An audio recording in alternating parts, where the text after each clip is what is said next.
Hey guys, tonight we imagine something unthinkable. You're lying in bed, maybe your window's open just a crack, the breeze barely brushing your cheek, and somewhere in the distance, you hear the low hum of aircraft, not yours. Not friendly. You sit up in a world not quite your own. It looks like the United States, sure.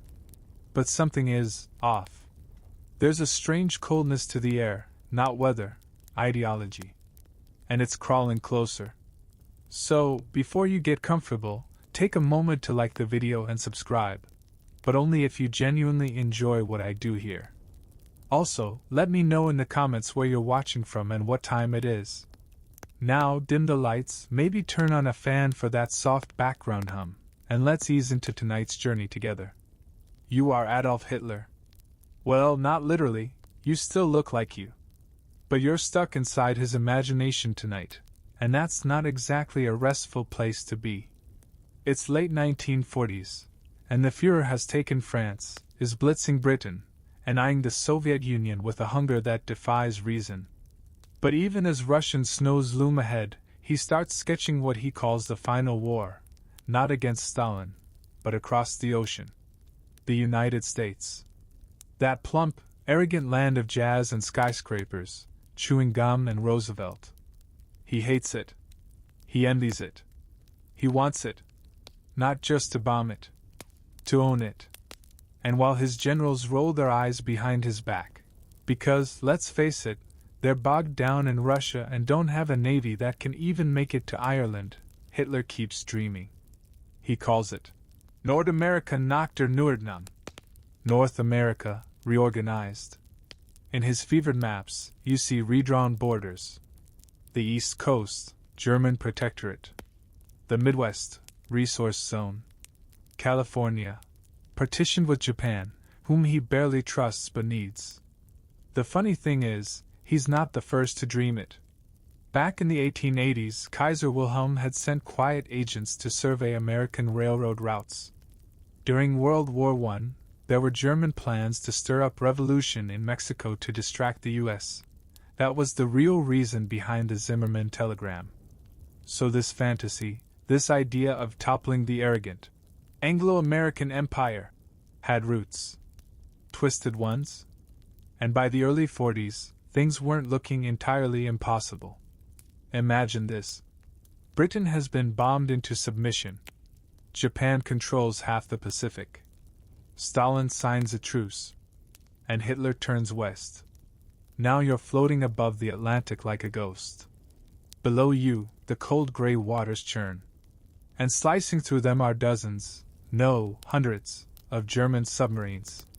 They don't call it the Second Battle of the Atlantic for nothing. By 1942, U-boats are sinking oil tankers off the coast of Florida. They lurk near the Hudson, watching freighters enter New York. One even pops up near Cape Cod, casually taking photos of the skyline before vanishing again. You can smell the diesel. Feel the salt spray. And you think, what if they didn't just scout? What if they invaded? What if, instead of retreating, Hitler had built more long-range carriers?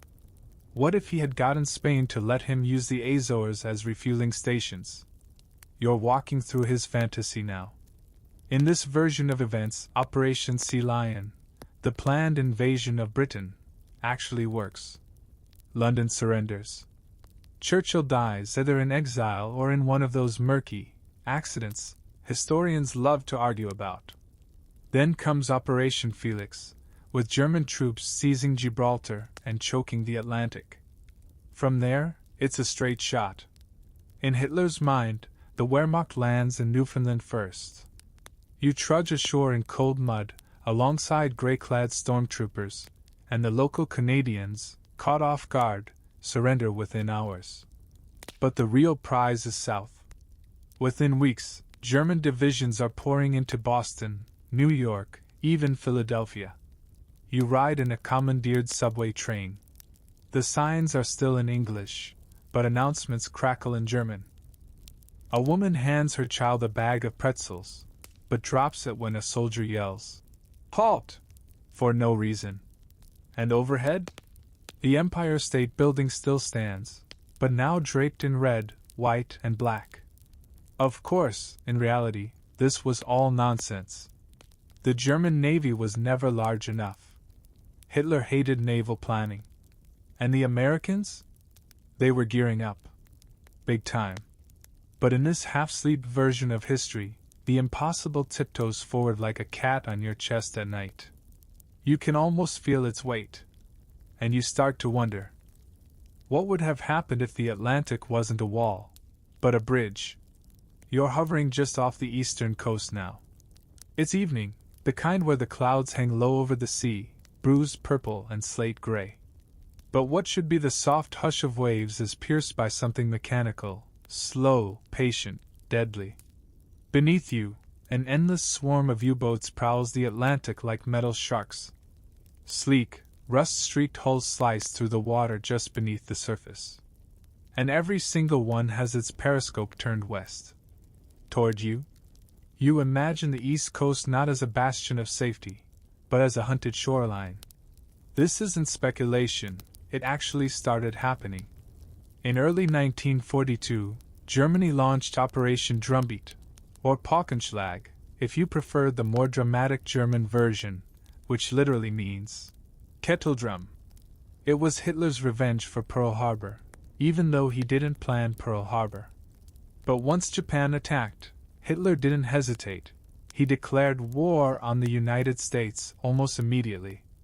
And then he sent the wolves. You're walking now along the docks of Norfolk, Virginia.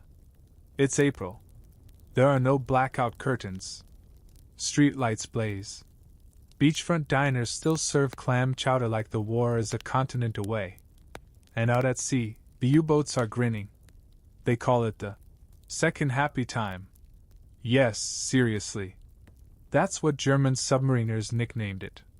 You hear a sailor chuckle through a cigarette as he watches another cargo ship bloom into fire on the horizon. There's sinking tankers, or freighters, banana boats, even fishing vessels.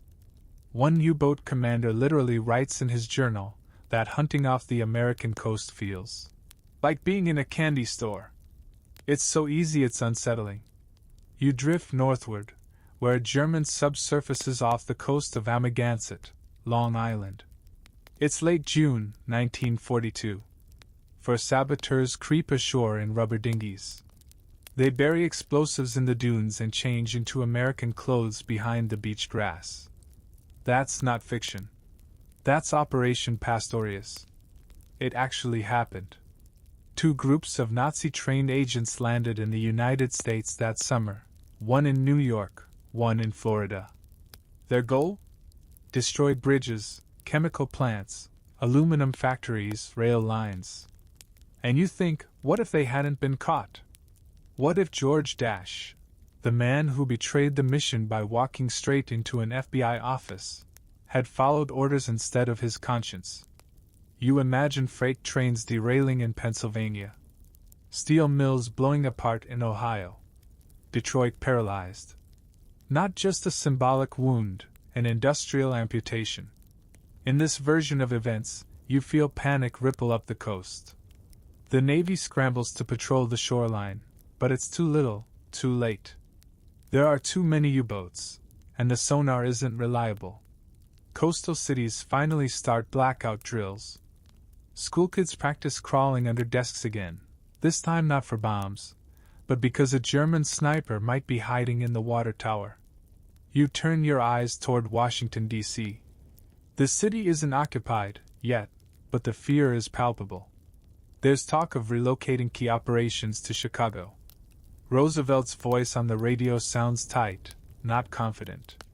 Somewhere in the background, you hear a general mutter, "This is worse than Pearl."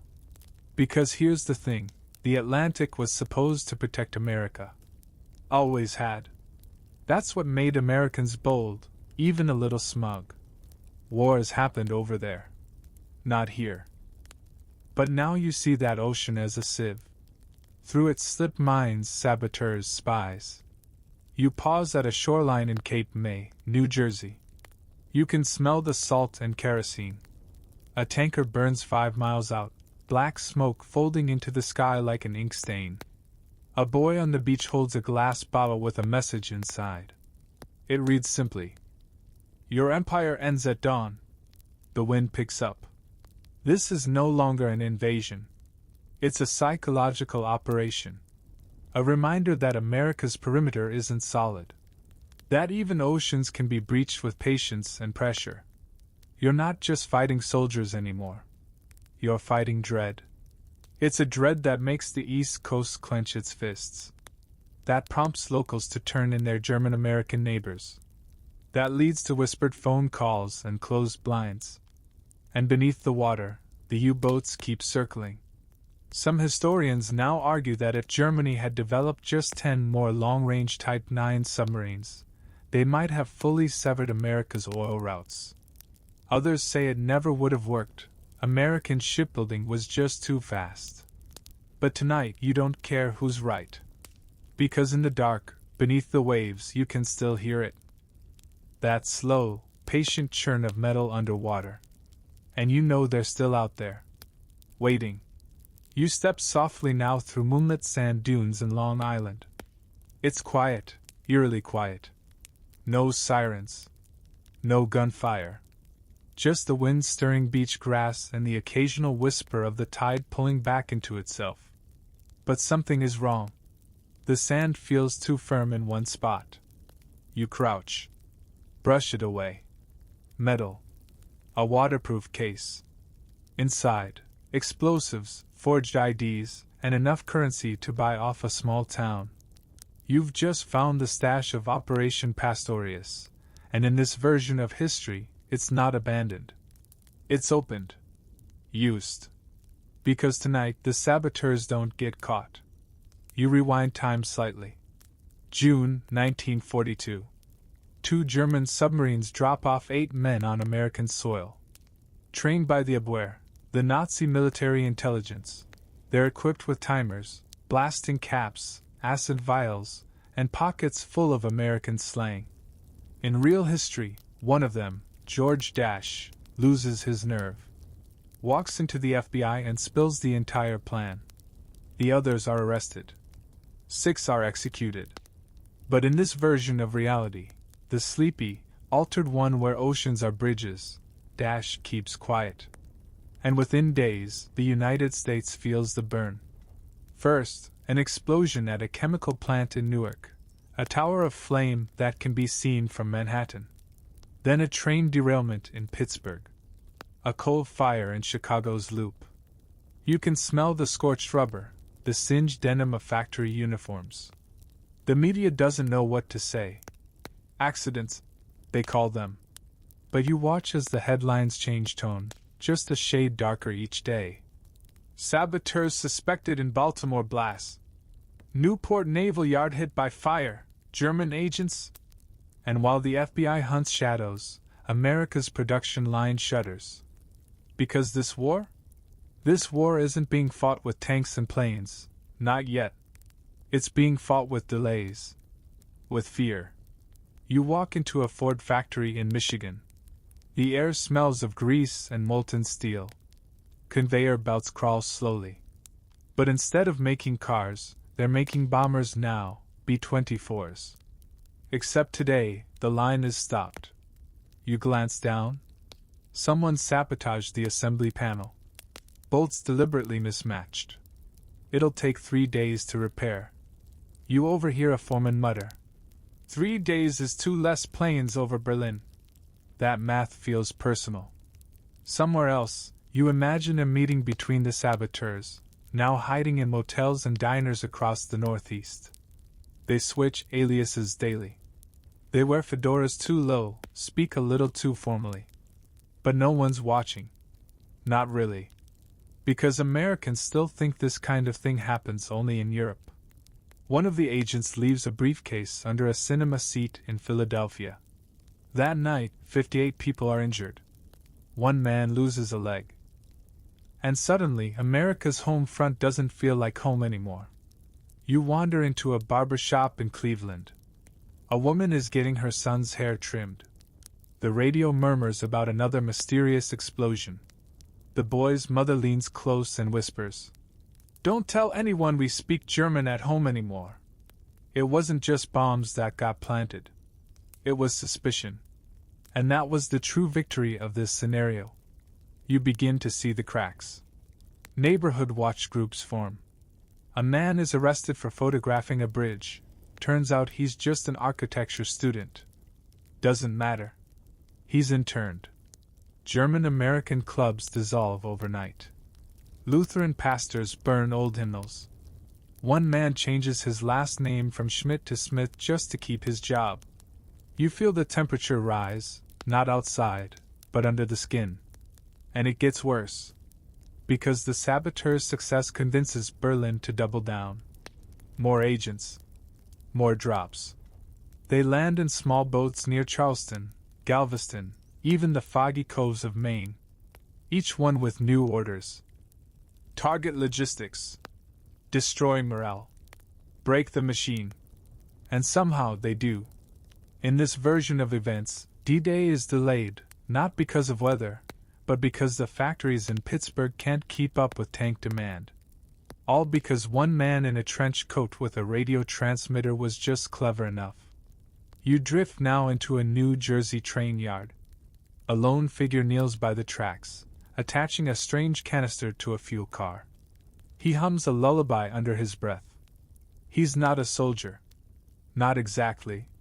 He's something scarier, a believer. And that's the uncomfortable truth. In war, it doesn't take armies to tip history. Sometimes it just takes one guy with bad intentions and a lucky break. Historians still argue, was Operation Pastorius ever a real threat? Or was it doomed by design? But in this world you're floating through now, where Daesh never defected and every bridge feels like it might crack, you can't help but wonder how fragile your own city might be. Especially if the enemy already lives across the street. You're standing now on the steps of the Lincoln Memorial.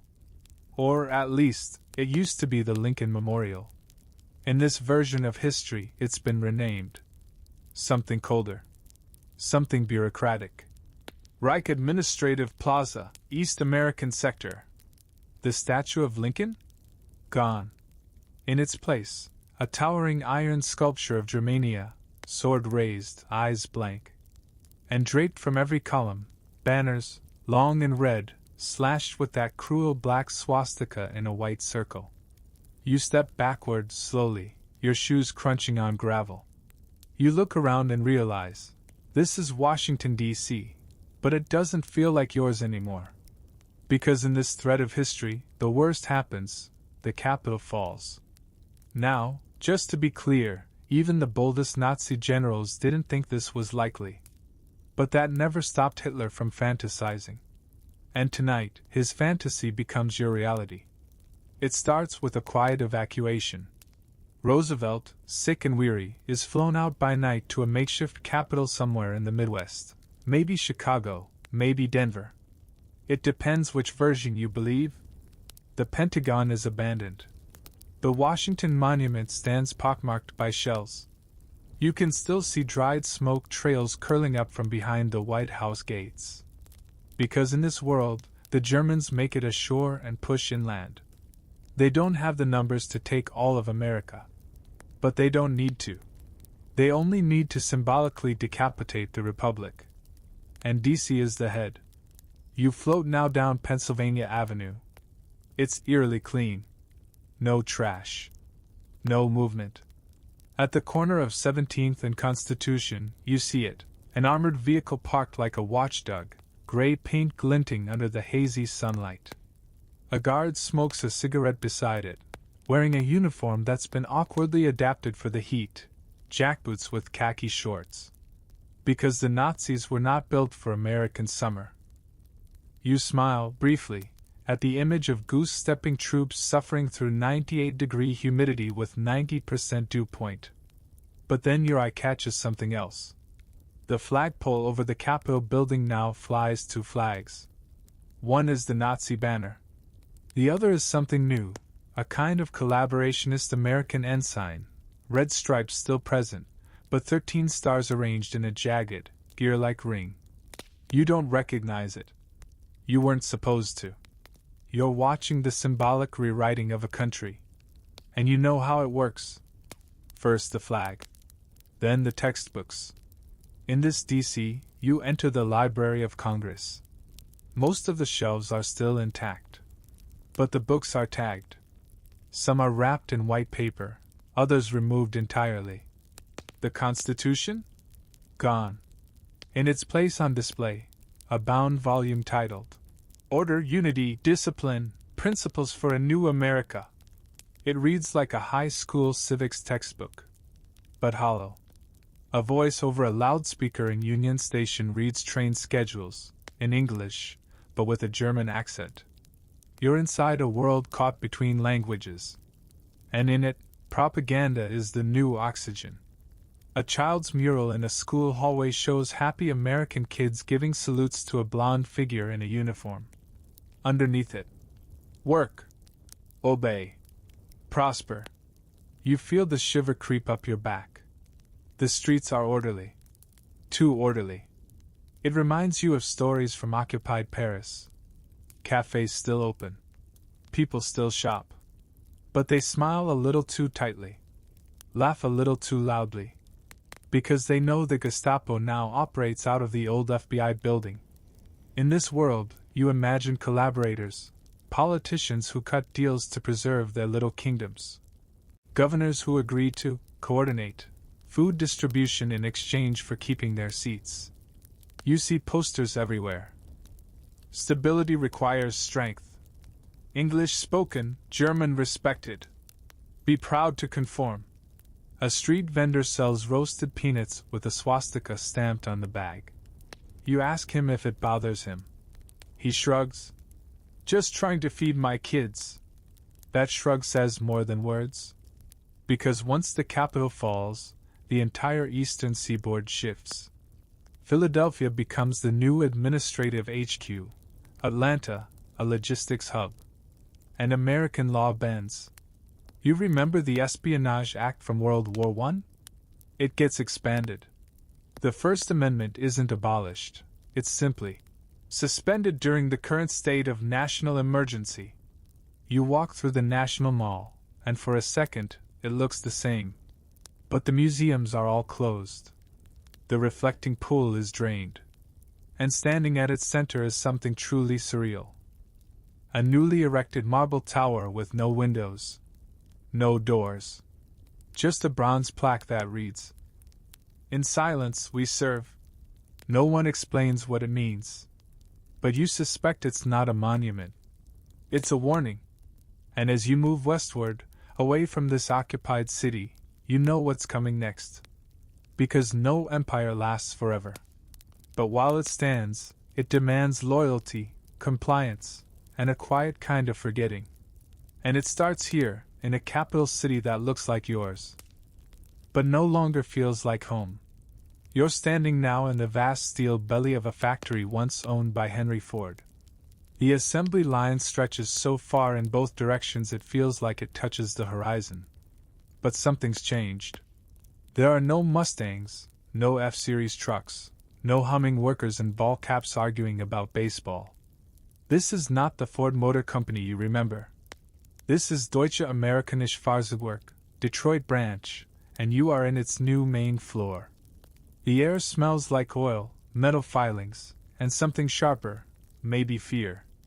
The walls are plastered with efficiency charts. Every hour is accounted for. And what's rolling down the line now?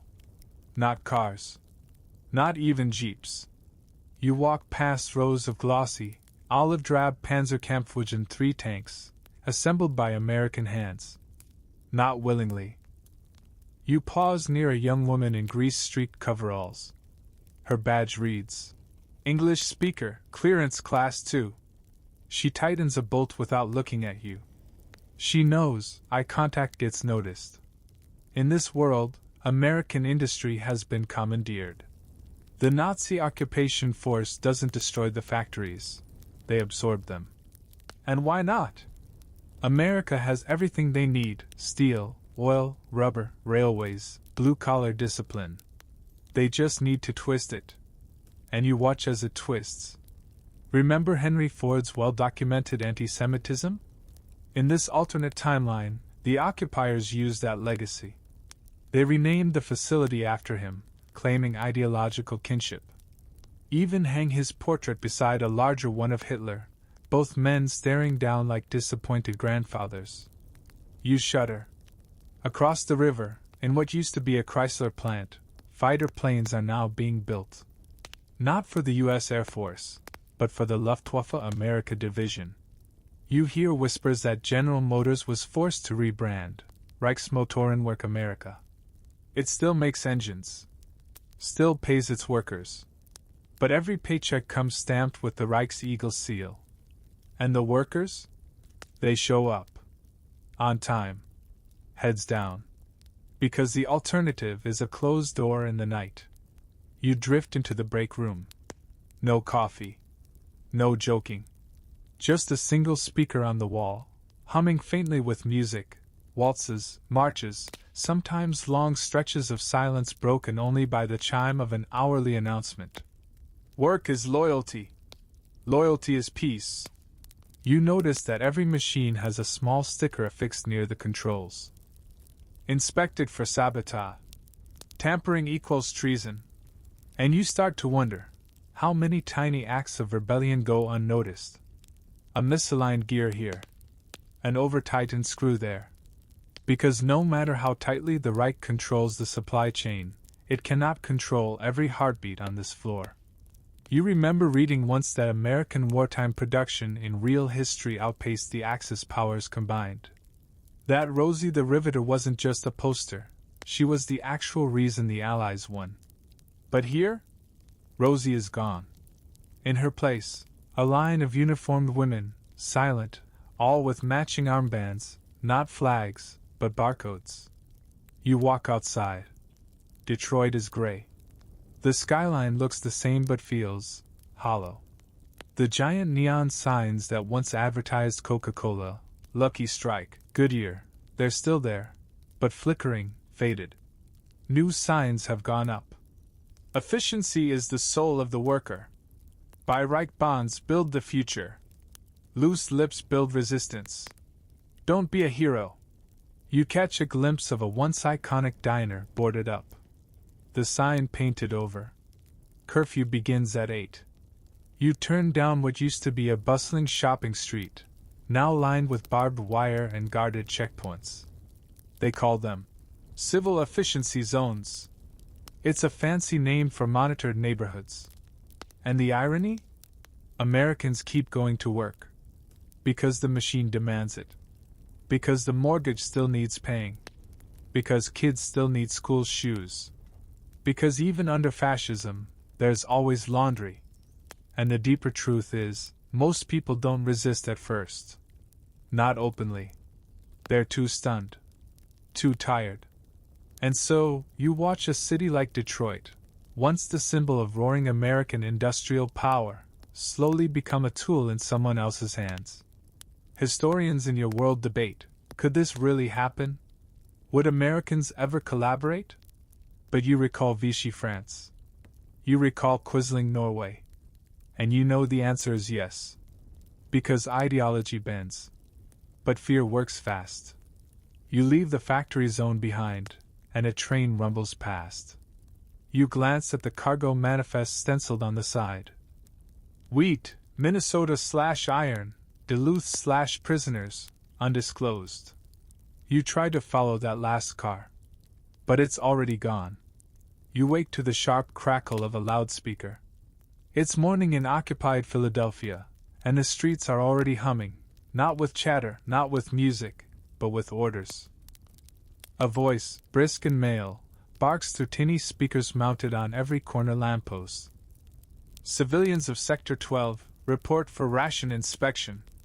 All identification documents must be visible. Today is inspection day. You blink, rub your eyes, and step into a version of America where freedom is rationed like powdered milk. This isn't the dramatic war-zone version you expected. There are no tanks rolling through Times Square. No endless gunfire in the streets. Instead, it's something worse. A boring, Everyday kind of occupation. You stroll down what used to be Market Street. The buildings still stand. The sidewalks still stretch under your feet. But something is off. It's too quiet. Too neat. The trash bins are all exactly aligned. The storefronts have identical curtains. Everyone walks with a purpose, but avoids each other's eyes. You smell soap, starch, and something sterile. Welcome to life under the Order Administration Authority of Greater America. That's what they call it now. And daily life? It moves on. Not happily. Not proudly. Just because it must. You pass a bakery. The loaves in the window are uniform, grayish, smaller than they should be.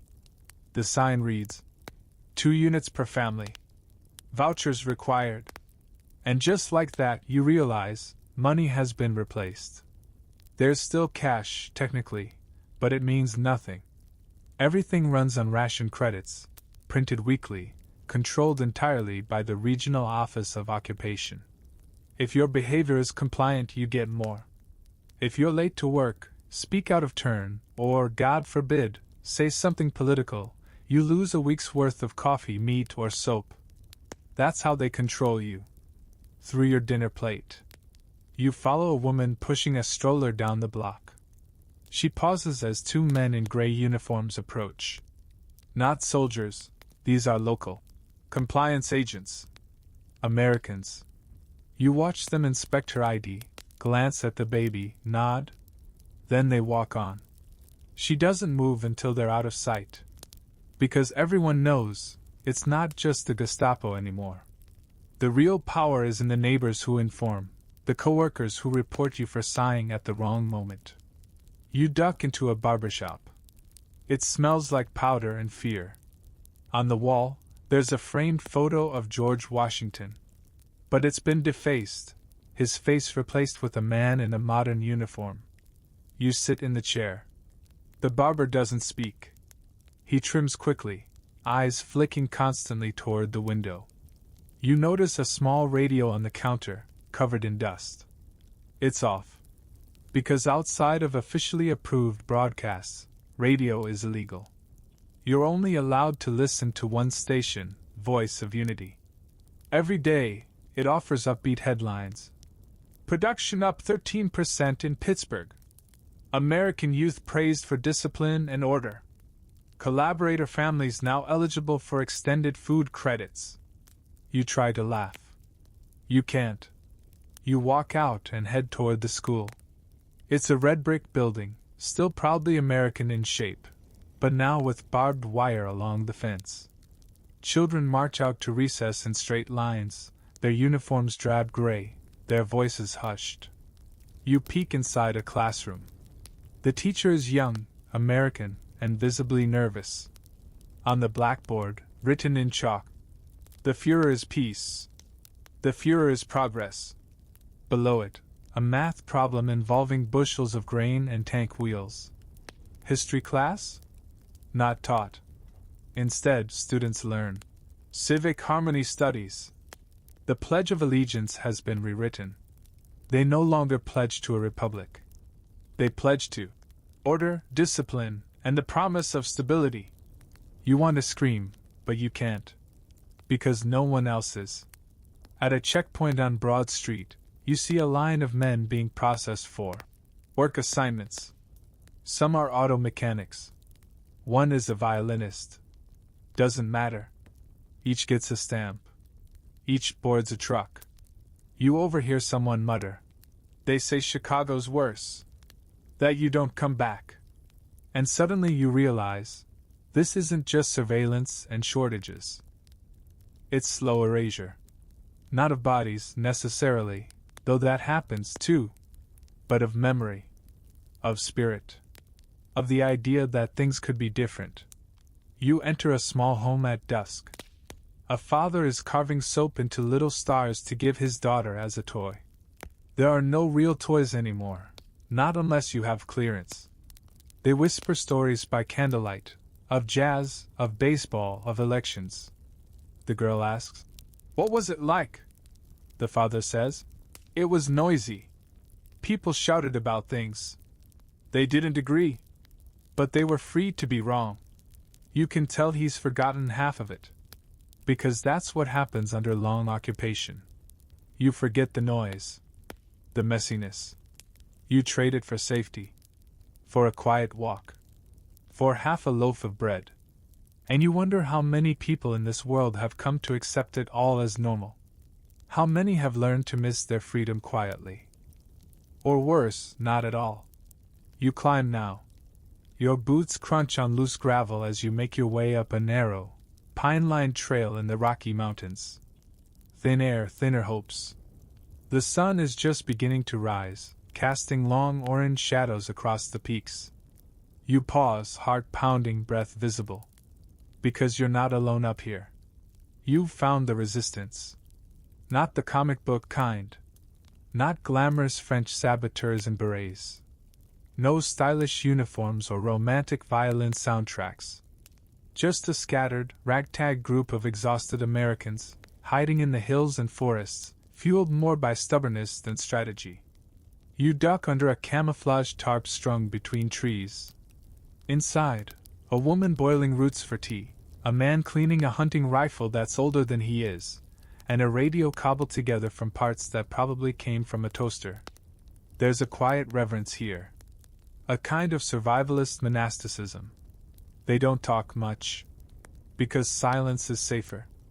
In this version of America, where the coasts are occupied and the middle states administered, the Rocky Mountains have become a natural barrier and a hiding place. The resistance here isn't centrally coordinated. No official name. No unified plan. But they all agree on one thing. Better to freeze on your feet than live on your knees. That's scrawled across the wall of a cave near Boulder in charcoal. Beneath it, initials JDRSSM. Dead? Maybe. But remembered. You hear stories.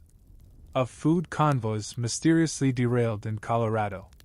Of bridges, accidentally, collapsing near Cheyenne. Of fuel depots in Salt Lake City going up in flames, always at night, always unexplained. And in every case, the Reich blames environmental conditions or equipment failure. But you know better. Because you're with them now.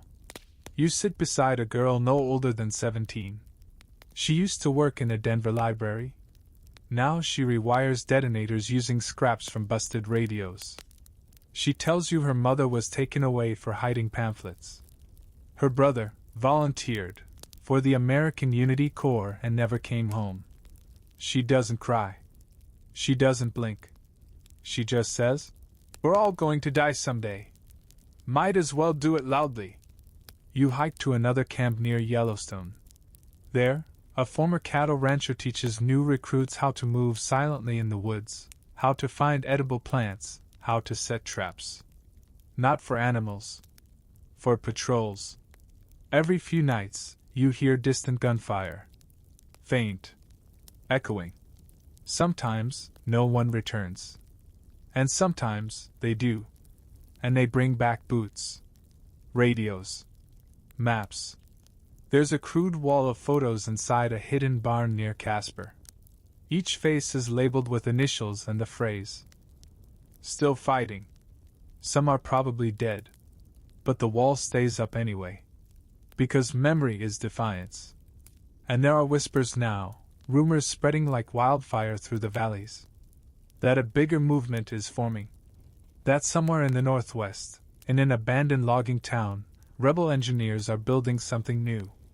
A prototype. Not a weapon. A radio tower. One strong enough to pierce Reich frequency jammers. To transmit not whispers, but truth. You see a blueprint. Hand-drawn. Smudged. Labeled in half-code. It's ambitious. Maybe impossible. But someone says, if they can hear us, they'll remember they're not alone. And that's the point. Because the resistance doesn't dream of victory. They dream of reminding America what it once was. Of making the silence crack. And sometimes, they succeed. You hear about a town in Montana that refuses to put up the occupiers' flags. Every morning they take them down. Every night someone puts them back. It's a dumb game. But it matters. Because in a world where you can be arrested for humming the Star-Spangled Banner, even a whistle is rebellion. And the occupiers? They're growing uneasy. Their supply chains are long. Their morale is thinning. Their commanders don't understand American geography, or American stubbornness. A German officer writes in his log, "The Americans have no center, no core. They see through rock and wind like ghosts." He doesn't mean it as a compliment. But it is. Because the truth is, you can occupy a city. You can even occupy a flag. But you cannot occupy a mountain. And here, in the cold thin air, where campfires burn low and hearts beat loud, America is still breathing. Just quieter than before. For now. You descend from the mountains now. The air thickens. The soil darkens. Pine gives way to humid marsh. You've arrived in the South. Not the postcard version with porches and iced tea. This is occupied Charleston, where Spanish moss hangs limp over sandbags and checkpoints, and the humid wind carries the scent of diesel, sweat, and unfamiliar boot polish. Because in this alternate America, the southern ports have fallen, and the Axis has dug in. But not just the Germans this time. You smell curry. Hear clipped Japanese on the radio. Catch a glimpse of an Italian officer adjusting his gloves in a dusty mirror. The South has become a diplomatic dumping ground, divided among Hitler's so-called allies, Japan, Italy, even Vichy France. Each with their own agendas. Each with their own flags. And you, walking through this gumbo of occupation, realize something uncomfortable. This part of America didn't resist as fiercely. Not everywhere. Some cities did. Atlanta burned again. Baton Rouge went underground. But here in Charleston? You feel the tension, not rebellion. Because some of the locals, especially those in power, saw the arrival of Axis forces as a chance to preserve their status. You pass a mansion where an American flag still flies.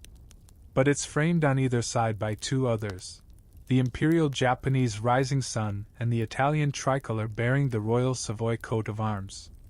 You hear laughter behind a wrought iron gate. A garden party. Strings of yellow lights, a phonograph crackling. Someone toasts. To civilized order. And no one flinches. You look closer. There are familiar faces. Senators. Judges. Businessmen.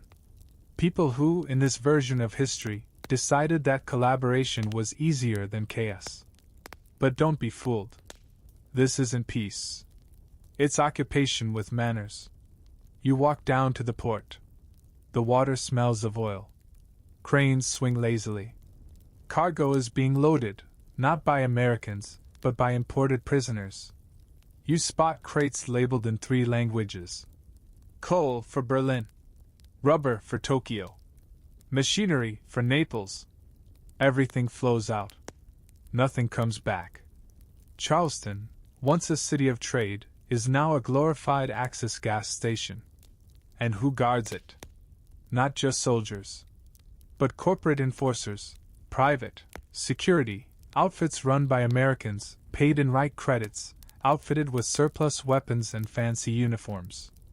They patrol the warehouses, not looking for spies, but for disloyal workers. You speak to one dockhand. He's maybe 19.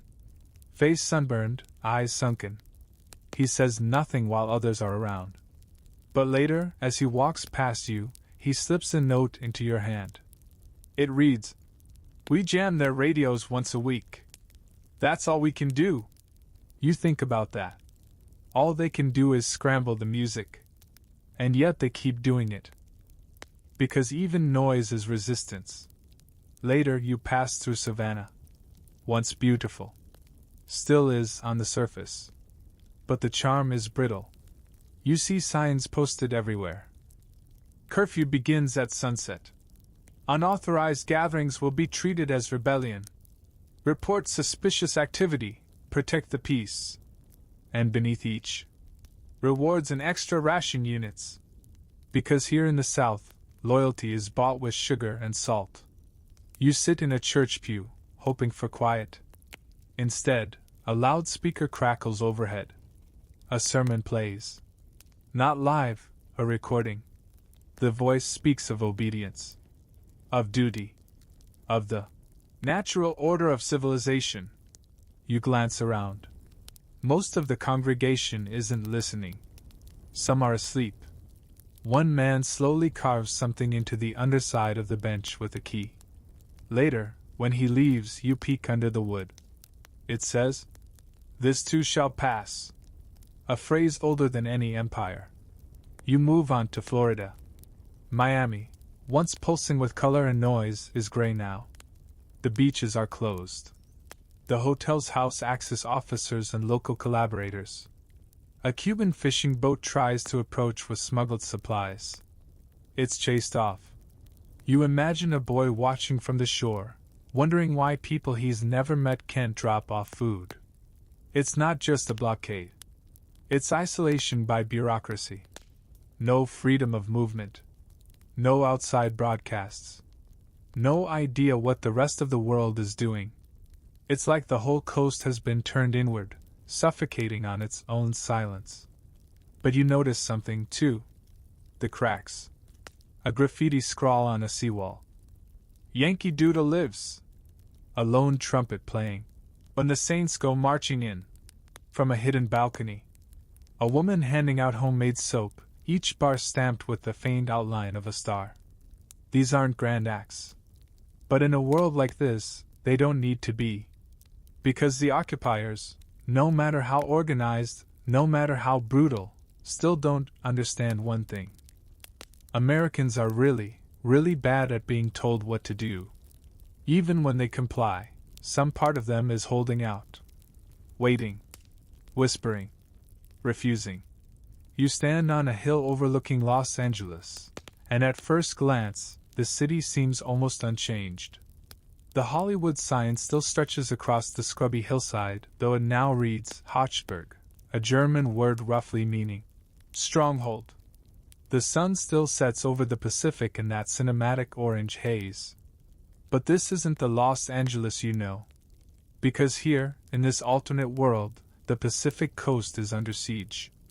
Not fully occupied, yet, but you can feel the pressure building, like a tectonic plate just beginning to shift. In this world, Japan controls the Pacific, and with it, a terrifying amount of influence over America's western edge. It starts subtly. San Diego's naval base is no longer American. It flies a rising sun flag, and every ship in the harbor is crewed by Japanese officers and supervised American personnel. You walk the harbor. The smell of fish and brine is familiar, but mixed with the distinct tang of gun oil and foreign uniforms. The locals avoid eye contact. Tourists no longer exist. Instead, you see long, orderly queues of Californians in dull uniforms waiting for clearance stamps to leave the county. Even travel is rationed. You make your way to Los Angeles proper. The city functions, but not freely. There's electricity, but rolling blackouts sweep entire neighborhoods every evening. The excuse is resource reallocation. Everyone knows it's about control. You hear planes sometimes. Not high and distant like before. These fly low. Japanese fighters, skimming the skyline, doing drills. Sometimes they fire live rounds into the sea, just to remind everyone who's watching. You pass by a theater on Wilshire. A banner hangs across the marquee. Now showing Glorious Harmony, a cultural gift from the East. Inside, propaganda films play on loop, produced jointly by Japanese and American Harmony Studios. You step in for a moment. On screen, smiling farmers bow respectfully as imperial officers hand them grain. You leave after 4 minutes. The usher nods. He knows you're not really here for the show. No one is. You walk into Koreatown, but it's been renamed Tokyo West. The signage is all in Japanese. Businesses must display Friend of the East stickers in their windows to stay open. You spot a man removing his decal after hours.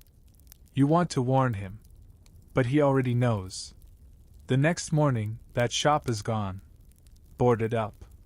No explanation. No protest. Just disappearance.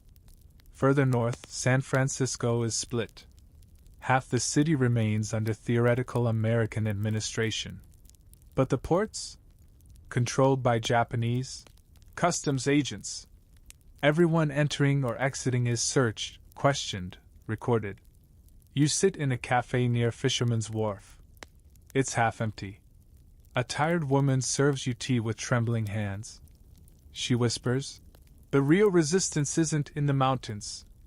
It's here. Quiet. Slow." And you realize she's not talking about bombs or weapons. She's talking about memory. About refusing to forget what this place once was. Out in the Central Valley, things are stranger. Farmland remains productive, but now it serves quotas.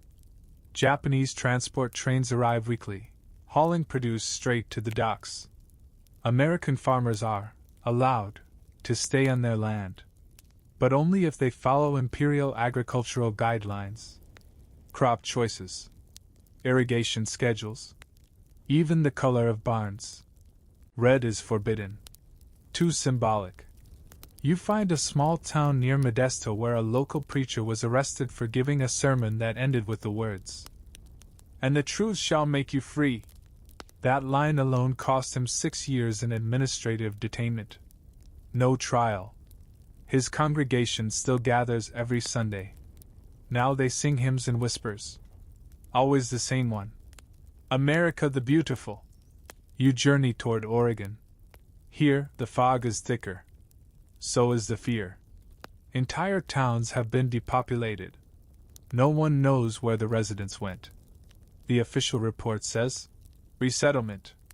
Unofficially, people speak of trains headed north, toward internment camps under Japanese control. Yes, in your timeline, there were internment camps for Japanese Americans. But in this version, the camps are for those who resist Japanese authority. Symmetry twisted. Seattle is a garrison city now. Barracks and ports. No tourists. No art. You walk through Pike Place Market, except it's gone. Replaced with a Harmony Pavilion, where schoolchildren recite memorized histories written in Tokyo. You pass a mural depicting American and Japanese workers smiling side by side. You notice something odd. Every single American in the mural is shorter than every Japanese figure. Subtle. Petty. Intentional. Because occupation isn't just about force. It's about shrinking your image until you no longer recognize yourself. And then you enter a quiet alley behind a bakery in Portland. On the wall, scrawled in charcoal and nearly washed away by rain, are the words, "Free West Radio, 9 p.m. Channel 47. And that night, beneath a blanket in the motel room, you tune in. Static. Static. Then a voice. American. Cracked. Soft. He says, "You are not alone. You are not forgotten. This coast was never theirs. And one day, we'll take it back." It's barely audible. But it's enough. Because as you stare out the window, watching the blackout sweep across the city, one light in one apartment stays on for a second longer. Just long enough to let you know someone else was listening. You're sitting now in a worn-out folding chair on the backlet of a movie studio in Burbank. But it's not Warner Brothers anymore. The old sign's been repainted. Amwes Kulturzentrum, Western Propaganda Division. And as you lean back, half asleep under a buzzing fluorescent lamp, you realize Hollywood has been hijacked. Not destroyed. Not shuttered. Just repurposed. Because in this version of events, the Axis didn't obliterate American culture. They bent it. And here in Los Angeles, that bending begins with film. You watch as a director in a stiff black tunic yells at a group of children rehearsing a scene. It's supposed to be a comedy, something light about teamwork in a post-chaos America. The kids recite lines woodenly. The script is in English, but there's a strange rhythm to it, like it was translated too carefully from another language. A man next to you, German, clearly, smiles and says, "They're improving. Soon, our values will be second nature." You don't respond, because your stomach is already turning. On another soundstage, a black and white drama is being filmed about an American soldier who learns to love discipline, order, and the stability of the new peace. He tears up his old uniform. He salutes. The camera cuts. Applause. A young actress stares into the floor as the director praises her. You recognize her. She used to be in romantic comedies. Now she plays loyal Mothers of the Reich. You walk past the props department stacked with rewired televisions and fake American newspapers. Every headline is the same. Unity through leadership. Agricultural triumph in the Midwest. Our youth, smiling, strong, obedient. They even have a word for it. Harmony cinema. And it's not just movies. Radio shows have been restructured. Gone are the jazz hours and slapstick sketches. Now it's full of evening morality tales, where rebellious teens learn the value of obedience, or Patriotic Pals, a cartoon where cartoon eagles salute the flag, the new one, of course. You catch an episode. The theme song ends with "Order is sweet / and work is play / we smile for the Reich / every day." You dry heave slightly. You think about the First Amendment, about freedom of expression, about every messy, ridiculous, glorious thing American media once was. And you realize this isn't just censorship. It's reprogramming. You stop in a recording booth. A voice actor reads lines into a microphone. Remember, your ration points aren't just food. They're your loyalty, printed. Cut. Re-record. Smile. Sound more cheerful. Now you're in a publishing house. Notebooks line the shelves. Only 3 genres are approved. Obedience fiction. Productive memories. Historical corrections. A new biography of Abraham Lincoln is being edited. You flip through it. In this version, Lincoln welcomed authoritarian order as the only path to peace. You close the book. Hard. There's a mural on the side of a former record store. It shows a peaceful city skyline. A giant megaphone floats above it, pouring gold light onto smiling crowds. Below it, painted in looping cursive, "Voice is beauty. Obedience is harmony." You meet a man named Leo. Used to be a screenwriter. Now he cleans floors in the studio cafeteria. At night, he writes jokes on napkins and flushes them down the toilet. Just to remember he can. You pass by an abandoned billboard on Sunset. Painted hastily over an old cola ad is a message. Stop laughing. Start working. And you start to realize, humor is almost gone. Not banned outright. Just drained. No sarcasm. No stand-up. No satire. The idea that authority can be questioned? Mocked? That's too dangerous. You visit a classroom where acting students rehearse government-approved monologues. One boy flubs a line. He's pulled aside, reprimanded for improper cadence. He doesn't come back the next day. No one asks why. Then there's music. The jazz clubs? Closed. Rock and roll never happens in this world. In its place, harmonic state compositions. Simple. Predictable. Beautiful in a sterile way. You find one record labeled Experimental Harmony for Youth Motivation. You play it. It's a 12-minute loop of flute, triangle, and chanting voices whispering. You are part of something great. You are calm. You are correct.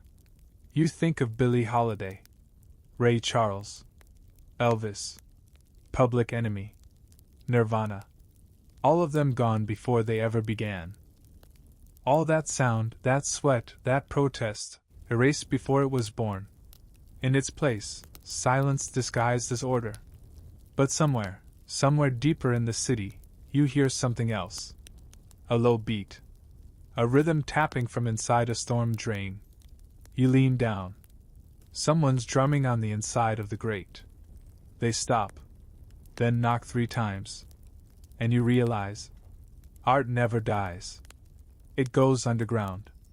It plays from basements. It's hummed in bathrooms.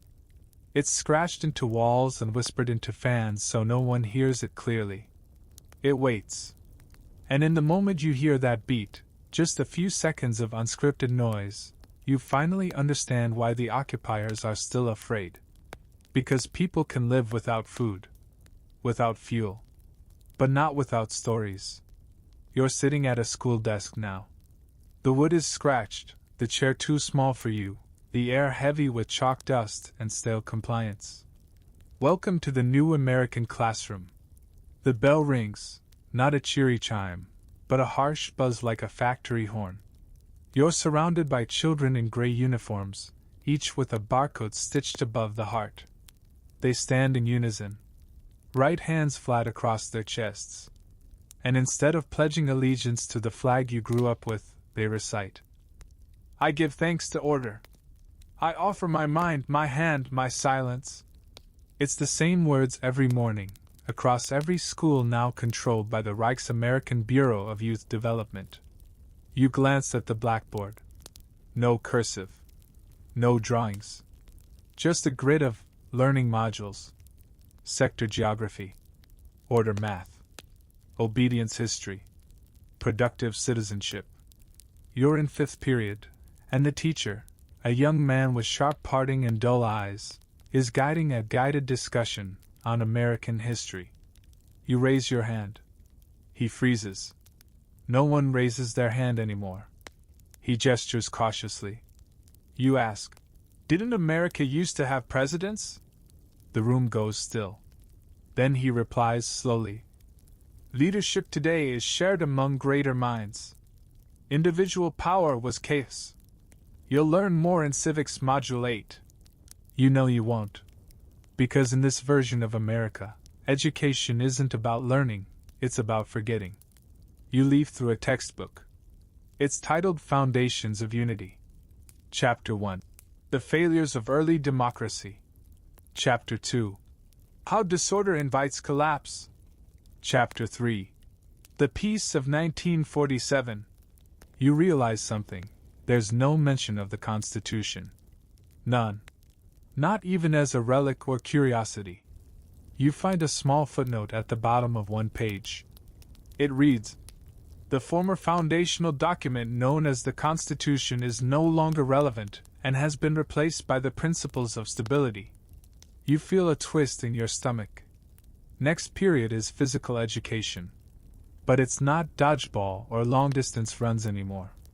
It's formation training. Lines. Salutes. Rhythmic chants about loyalty. Hands to the side. Face forward. "We march for peace." Some of the kids mumble it. Others whisper too slowly and get reprimanded. In the locker room, there's a poster. "Your body is the state's tool. Keep it clean and obedient." You sit with a girl named Cassie at lunch. She's 9. She tells you about the time her older brother was removed from school for talking about jazz. She doesn't know what jazz is. Just that it's dangerous. You ask her what she wants to be when she grows up. She says, "A compliance supervisor." They get extra dessert. You barely finish your rationed lentil mush. A voice plays over the intercom during lunch. "Remember, youth is the soil from which the Reich's American dream will grow. Water it with truth. Prune it with duty." You want to scream. But no one else even blinks. Because here's the terrifying truth: indoctrination works best on the young. The older generations? They remember things. They carry ghosts. But children?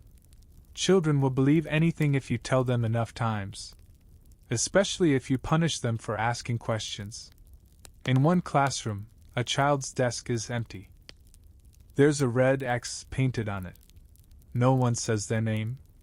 It's like they were never there. The teacher continues, emotionless. Now let us review the 5 duties of a productive youth. And on the wall above the whiteboard, a new banner. Yesterday is error. Tomorrow is unity. But not everyone's asleep.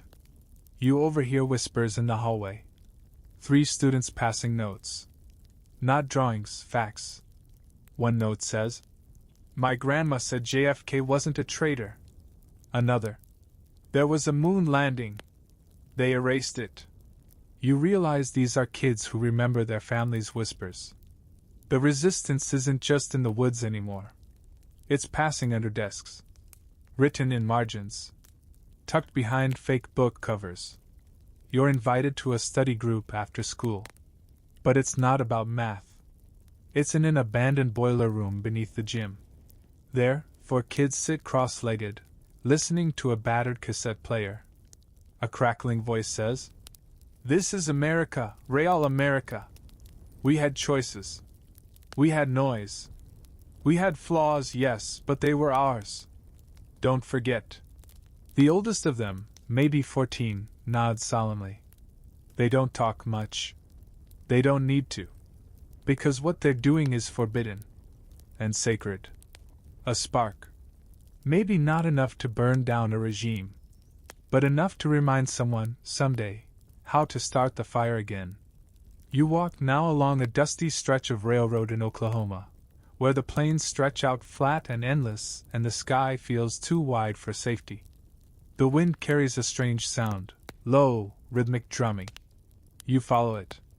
Through a field of broken fence posts and rusted-out tractors, to a campfire glowing deep orange in the dusk. And around that fire, something remarkable. A gathering of strangers who were never meant to stand side by side. A Lakota elder. A black World War I veteran. A Mexican-American nurse. A Russian-Jewish refugee. A Cherokee schoolteacher. A pair of Dust Bowl drifters. A nun with a switchblade hidden in her boot. They call themselves the Quiet Pact. Not a formal resistance. Not soldiers. Just survivors. Outcasts. Misfits. People who never quite fit into anyone's ideal America, before or after occupation. And now? They found each other. You sit down on a log. Someone hands you a cup of something hot and bitter. They don't ask who you are. They don't care. Because in this new America, identity is a weapon, and they've all been targeted. Each has their own story. The Lakota elder, once a museum consultant, watched his people's language get banned again, under the Reich's new Cultural Consolidation Acts. The black veteran was stripped of his medals and told his uniform no longer counted, unless he re-enlisted under the American Unity Corps. He refused. The nurse? She smuggled penicillin to immigrant camps on the Texas border until her clinic was burned down. The nun? Well, she doesn't say much. But the swastika-shaped burn on her shoulder tells you all you need to know. They share stories, but not for entertainment. It's oral history as weapon. Because if no one writes it down, if no one passes it on, then the victors get to decide what happened. You hear about secret train lines in New Mexico used for prisoner transport. About churches in Arkansas sheltering outlaws. About old Pony Express routes now used to carry contraband. Flash drives filled with banned books, transistor radios, old jazz LPs. Yes, jazz again. It keeps popping up, doesn't it?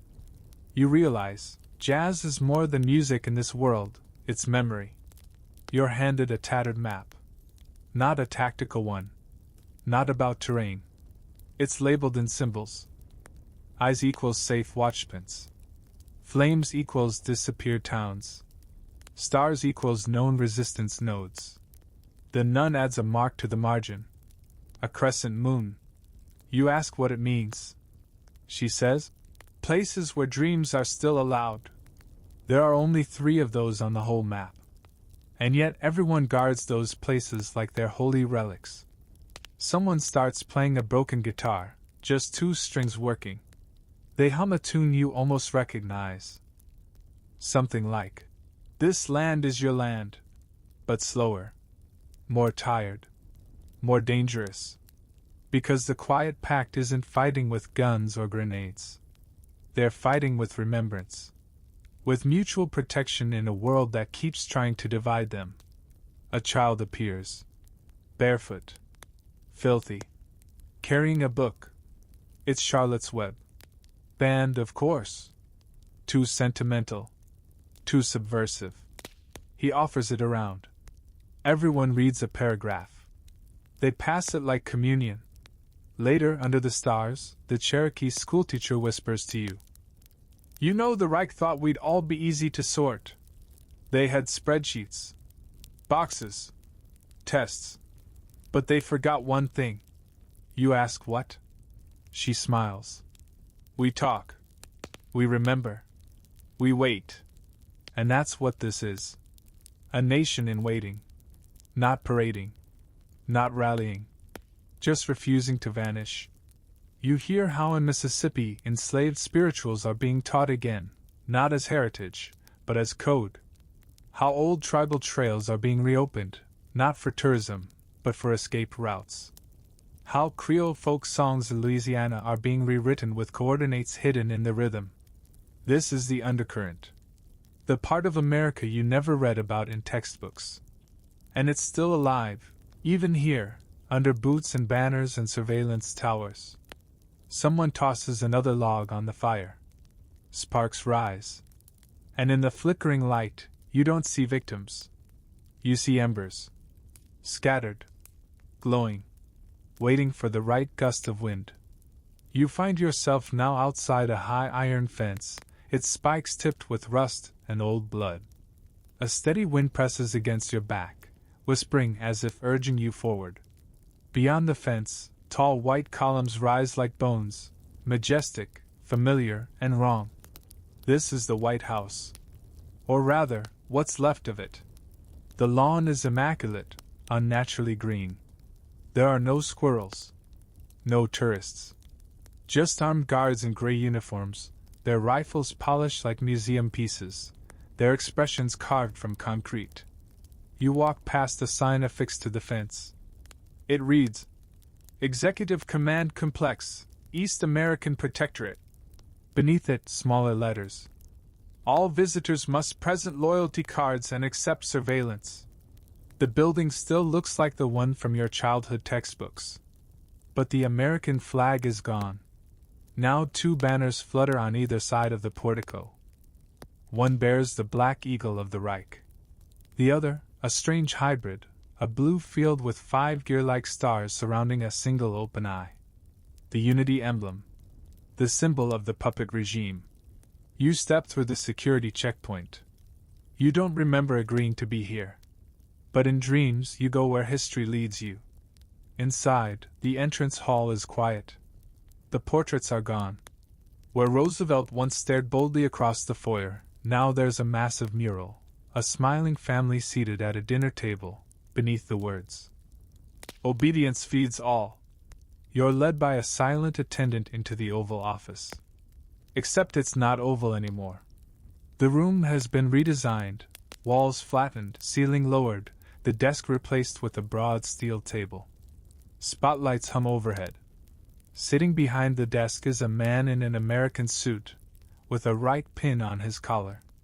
He's the chief administrator of the Atlantic States. Not a president. Not elected. Appointed. Approved. Controlled. He doesn't look like a monster. He smiles warmly. Offers you tea. Asks if the weather outside is to your liking. You sit. He tells you about social progress. About economic rebalance. About the strength of guidance over chaos. His voice is smooth. his diction flawless, his eyes empty. He speaks of America like it's a child that had to be disciplined. That got too messy, too loud, too free. You ask what happened to the previous occupants, the Rio presidents. He waves vaguely toward a side hallway. They were given rooms, he says. Private rooms. Quiet rooms. You don't ask again. He walks you through a holographic display. The new national map. The Atlantic states under Reich supervision. The Southern District administered by Axis partners. The Midwest as a buffer zone of industrial compliance. The West Coast, reintegrating, under the guidance of the Greater Pacific Alliance. And everything else labeled. Territories awaiting harmonization. That includes the Rockies. And Alaska. And you? You pass a conference room. Inside, collaborationist governors murmur over documents. One signs a paper with a pen shaped like a bayonet. Another chuckles at a joke you can't hear. They all wear the same pin, the Iron Gear Unity emblem. It watches you as you pass. You pause at what used to be the Roosevelt Room. Now it's the Center for Public Messaging Strategy. A wall of screens shows live feeds from every major American city. New York, spotless and gray. Chicago, its skyline fenced by towers. Dallas, where trucks marked Civic Correction Unit, idle at street corners. A kindergarten class in Baltimore, reciting the 5 Pillars of Unity. And in the corner of each screen, a blinking red light labeled Compliant. One screen flickers. Static. A town in Kentucky. No signal. Someone makes a note. A drone is dispatched. You walk out through a side corridor, lined with what appear to be busts of historical leaders. But they've all been reshaped. Lincoln's beard is gone. FDR now wears a military cap. Even Martin Luther King Jr. has been recast with downturned eyes and folded hands. They've all been rewritten.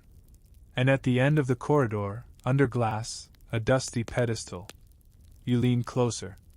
The plaque reads, Original United States Constitution, sealed for security purposes.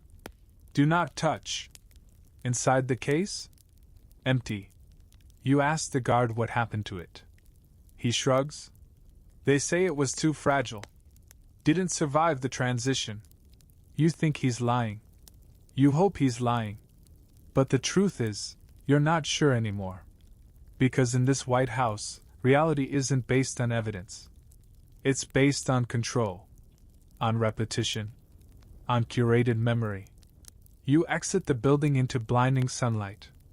The crowd outside is silent. A parade is passing.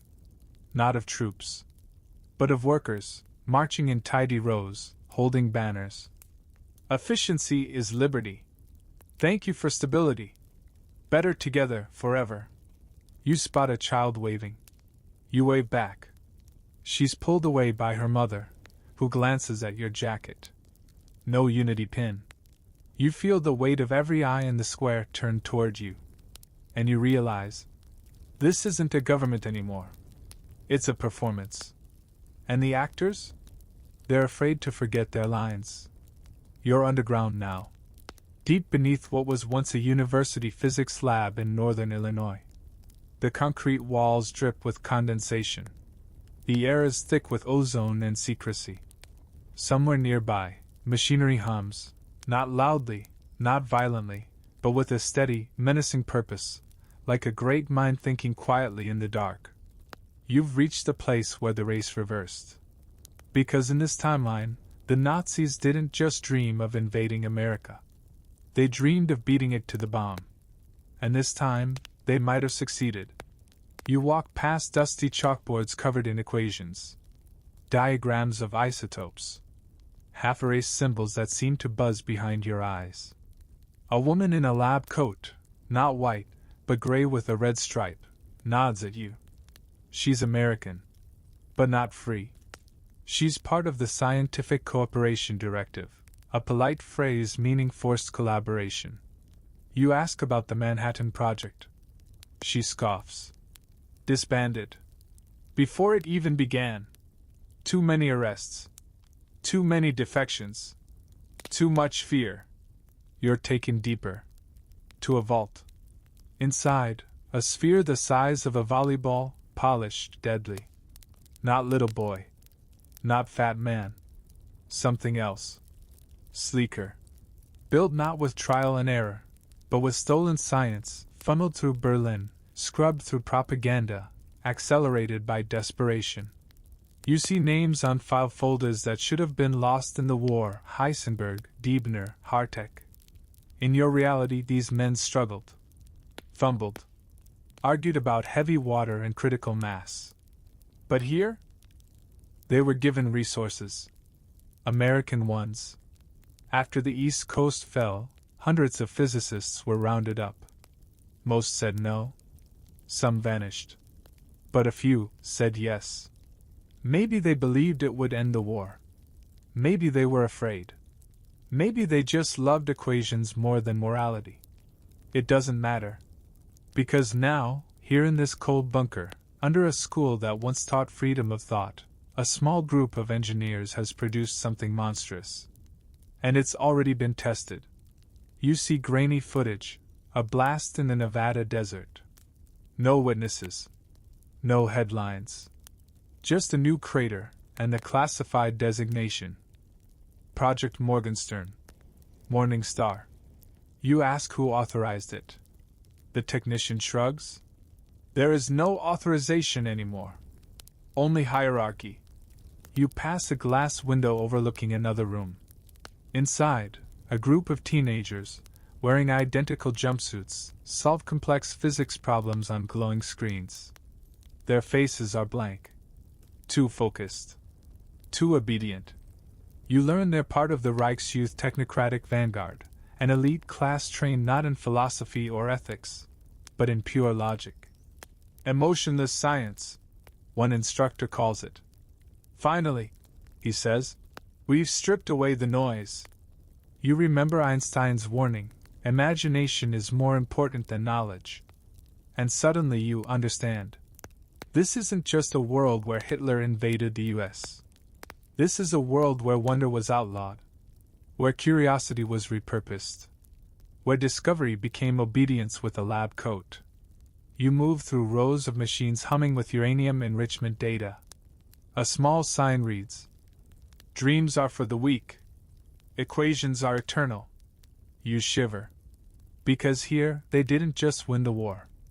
They won the mind. You meet a man in the corridor. American. Gaunt. He worked at Los Alamos before it was disbanded. He looks at you and says, "You know, we were weeks away. Weeks. But they broke us first." You ask why. He shrugs. Fear turns genius into silence. Turns breakthroughs into betrayals. He points to a sealed vault. They're building more now. Not for Europe. For Denver. For Seattle. Maybe for themselves. Because here's the worst part. Once the science is born, you can unmake it. And in the wrong hands, hands with uniforms and slogans and spreadsheets, atomic fire becomes a management tool. You see the schedule on a clipboard. Device 3 ready by September.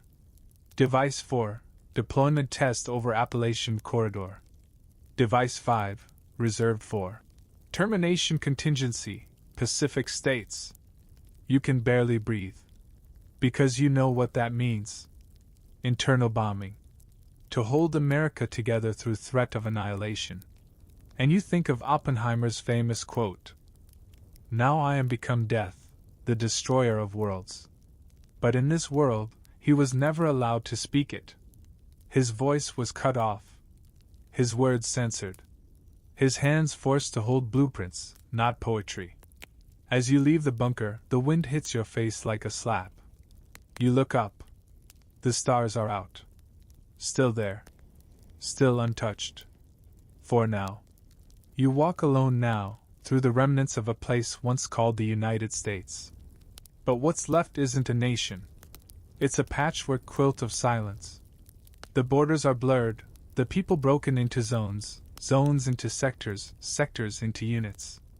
And each unit has a number, a color code, a slogan. You start in the Midwest. Once a landscape of amber waves and radio stations playing Springsteen all summer. Now, it's Sector 3, Agricultural Coordination Zone, where cornfields stretch as far as the eye can see, but none of it is eaten by the people who grow it. Farmers work under surveillance towers. Each field has sensors. Every truck is scanned. No music. No prayer. No personal conversation during shifts. Signs line the roads. Productivity is patriotism. 5 rows per hour, or you'll be re-educated. You pass an old red barn. Its side has been whitewashed and painted with a mural, a smiling family carrying boxes labeled Victory Grain. You see real families near it, thin, silent, staring as if waiting for someone who will never arrive. No one waves. No one dares. You reach Missouri. The arch in St. Louis is still there, but it's fenced off, claimed as a monument to the new Union. The museum underneath is gone, replaced with a Unity History Center, where children are taught that America fell because it was too noisy, too divided, too free. Westward, the map fractures even more. In the Rocky Mountains, a few territories still resist total control. Some towns refuse to raise any flag at all. Their streets are quiet. Their walls covered in fading graffiti. Free minds, free men. This land will speak again. Don't believe the silence. In these places, the curfews are ignored. Not openly, but quietly. A single candle in a window after dusk. A guitar strumming from a basement. A child learning the Pledge of Allegiance by whisper, not by law. These are the last embers. You head south. Texas has been divided into resource districts, with barbed wire running through once lively towns. Refineries guarded by armed drones. Bilingual signs replaced with trilingual ones, English, Japanese, and German. Even the language of the land has been divided. You find an old man sitting on a porch, staring out at nothing. He says, "We didn't lose it all at once. It crumbled. One word at a time. One silence at a time." You nod. You know. Then, finally, you arrive in a ruined part of California. Not bombed. Not invaded. Just forgotten. A puppet state with no strings. The infrastructure left to rot, the ports crumbling, the power grid flickering. This is where the occupiers stopped pretending to govern and just extracted. People live in hushed towns, trading in food, not credits. The news doesn't reach them anymore. And that, in its own way, is freedom. No laws. No flags. Just quiet resistance. You sit at the edge of the Pacific. Waves crash against the sand. A flock of birds breaks through the sky like a question. And you realize this world you've walked through, this occupied, broken, beaten America, it didn't die in a blaze. It dissolved. Piece by piece. Through fear. Through propaganda. Through the slow, suffocating weight of silence. But also, through the choice to comply. To look away. To obey. To forget. That's the darkest part. It wasn't just taken. It was surrendered, inch by inch, handshake by handshake, convenience by convenience. But now, something is stirring. In every ruined city, in every underground school, in every whispered bedtime story told against the law, America is remembering itself. Not as a perfect place. Not even as a good one. But as a loud, flawed, brave place. Where you could argue. Where you could sing off-key. Where you could write the wrong words. Because those were your words. And that's what made it worth the fight. So as you sit here, the wind brushing against your face, the stars spinning quietly above a coastline no longer marked on maps, you feel the ground shift beneath you. Not with war. but with possibility. And somewhere, deep underground, another illegal radio clicks on, and a voice speaks into the dark. If you're hearing this, you are not alone. And the dream is not dead. It never was. It just went to sleep. And maybe now, just maybe, it's starting to wake up again. Sweet dreams.